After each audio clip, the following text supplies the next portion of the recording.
చూడండి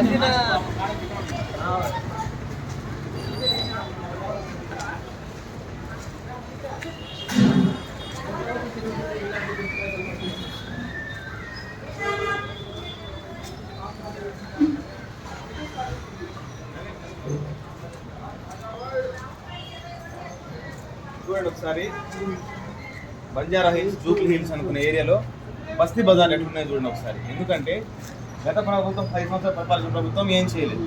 2 సంవత్సరాలు ఉన్నాయి కాంగ్రెస్ గవర్నమెంట్, ఇంకా అధ్వానంగా మార్చేసింది. ఇది జూబ్లీ హిల్స్ పరిస్థితి.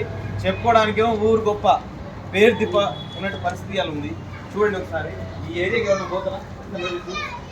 ఈ ప్రభుత్వాలు ఏం చేస్తున్నాయి?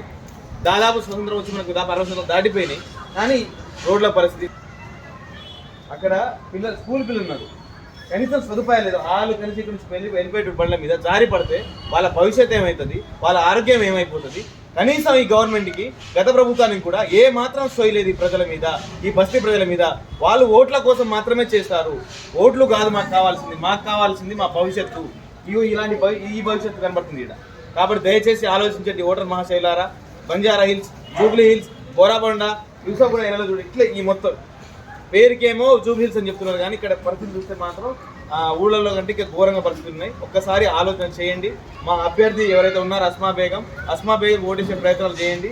అమ్మాయి కనుక ఓటేస్తే ఈ రోడ్డు భవిష్యత్తుతో పాటు మీ అందరి భవిష్యత్తు మారుతుందని చెప్పేసి మీకు తెలియజేస్తున్నాం.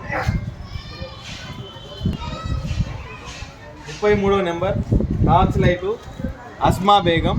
మీ జీవితాల్లో వెలుగు నింపడానికి అస్మా బేగం అనే అమ్మాయి వస్తుంది, ఒక మైనారిటీ అమ్మాయి వస్తుంది. ఆ అమ్మాయికి ఓటేసే ప్రయత్నాలు చేయండి.